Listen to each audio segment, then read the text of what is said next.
Bismillahirrahmanirrahim.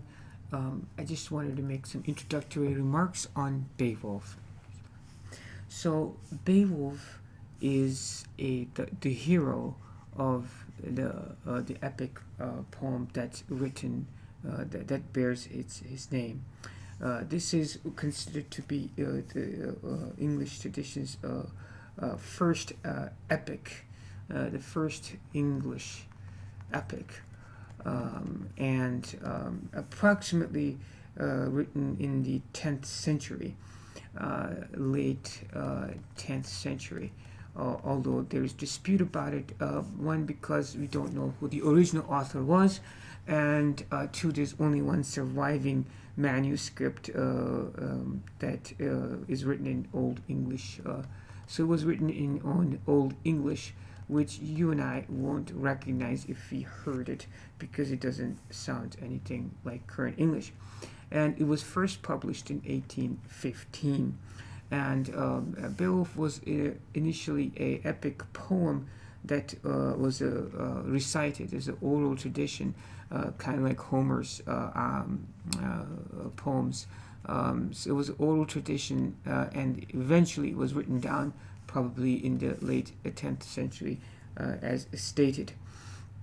And it is the story is based in Scandinavia, and about the troubles faced by the Danes, and to whom Beowulf comes to rescue. Beowulf is a Geat, and then he comes over here to rescue. So the basic plot line is that the king of Danes, and we shall talk about him in a little second, is a brave warrior, but he's grown old, but he is haunted by a monster named Grendel. And he in his great kingdom, the king creates a mead hall, a hall of celebration, in this proximate over here. It's called Herod, the mead hall at Herod. It's like a palace of sorts, a big hall, should we say, a palace, big hall where the warriors and the great men and the men of his tribe come and celebrate with the king. And however, this is too much dislike of the monster called Grendel, and Grendel goes and eats up the people and gives it trouble. But this occurs for about 12 years, and until the hero Beowulf comes to the rescue. It must be understood the king of Danes here is himself a great warrior, but is in the twilight of his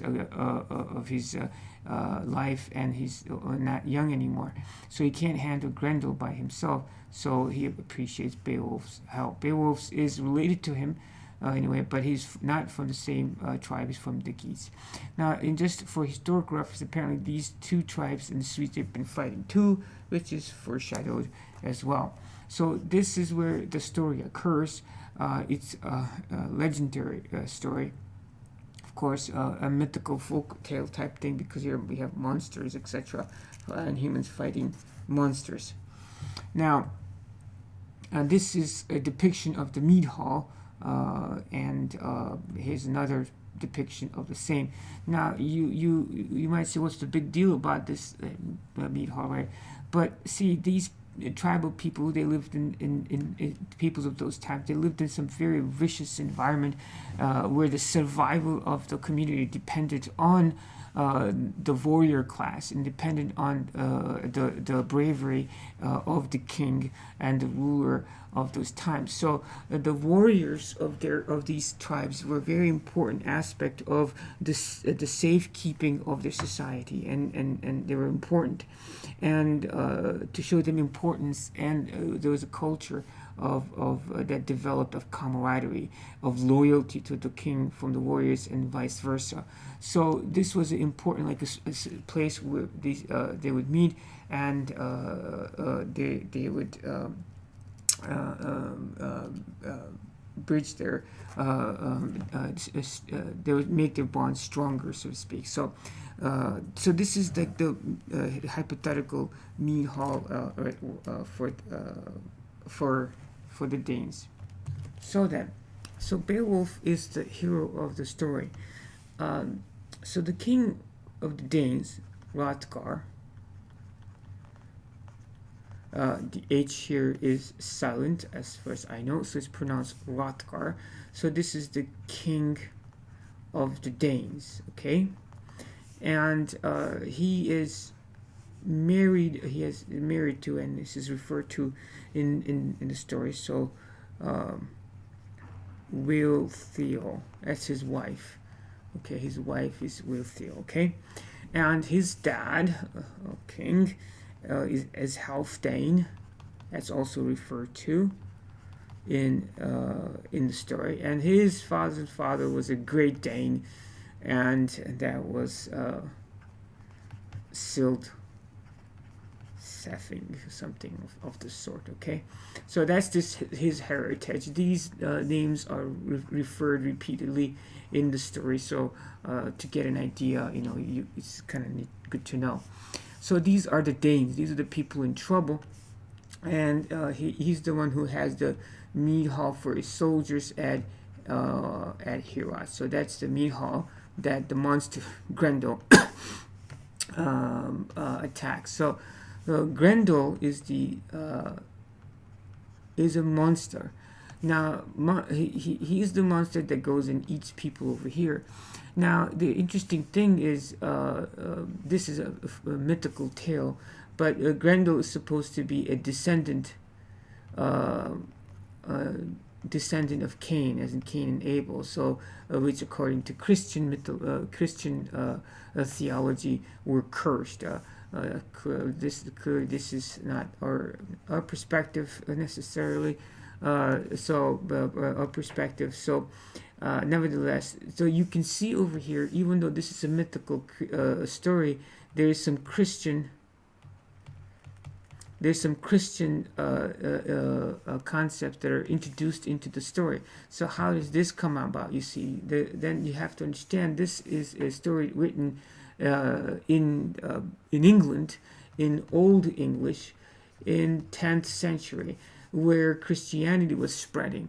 So this story, the story of Beowulf, therefore, is no doubt a mixture of the oral tradition and combining with the new concepts of Christianity, or at least Christianization of the prior folk tales.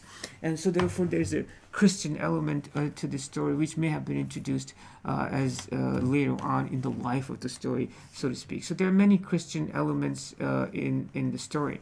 The values of these kings, the warrior kings, are, as we have suggested before, are not always in agreement with the Christian principles of peace, etc. And that creates another interesting aspect of the story, how the two are intertwined.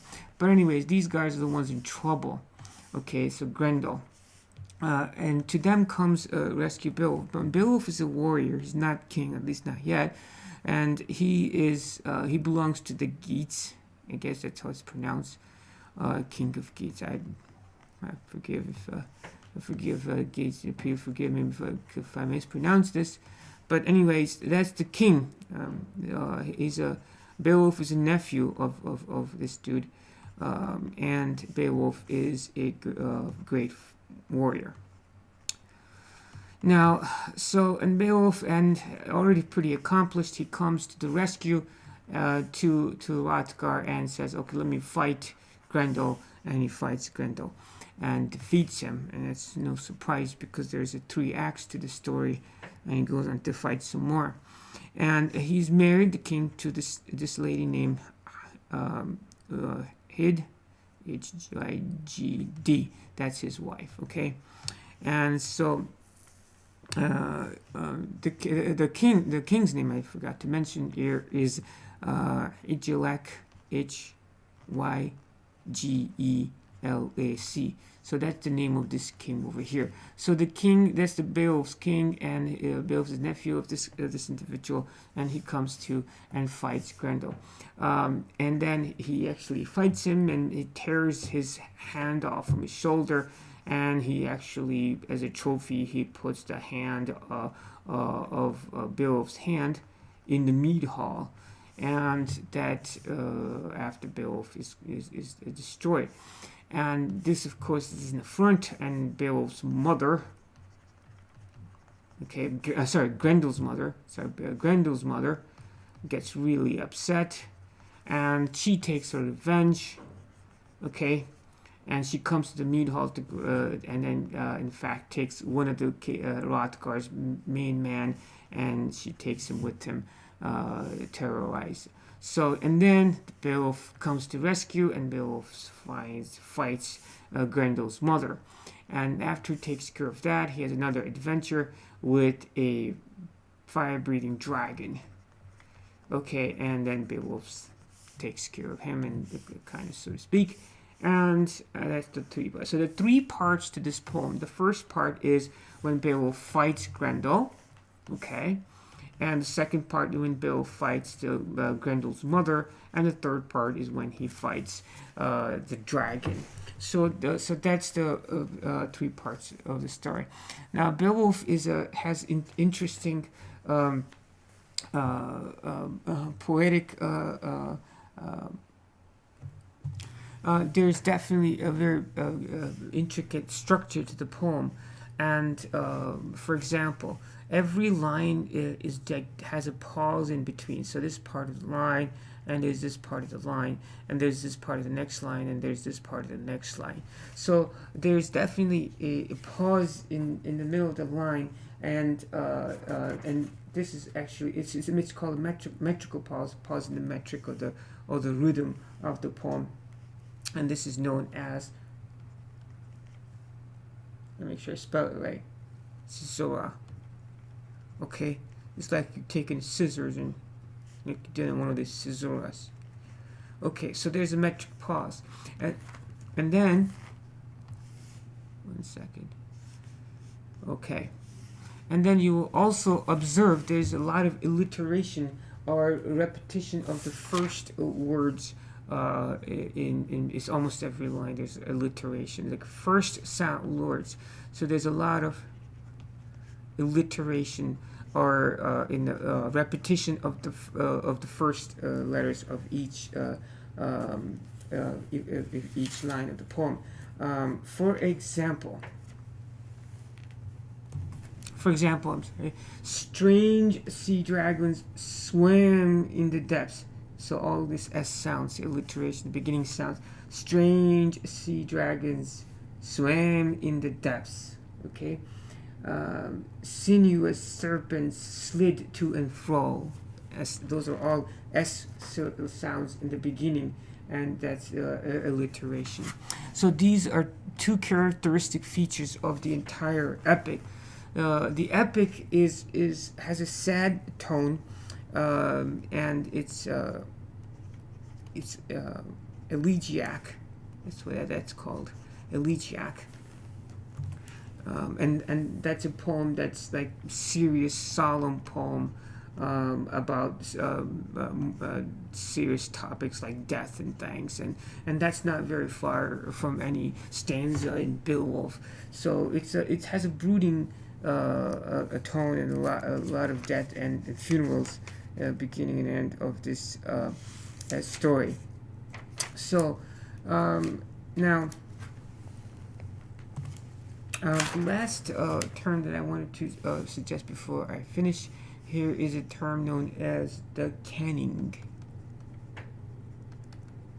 Caning is a combination of words, a metaphoric word that substitute for a simple noun. For example,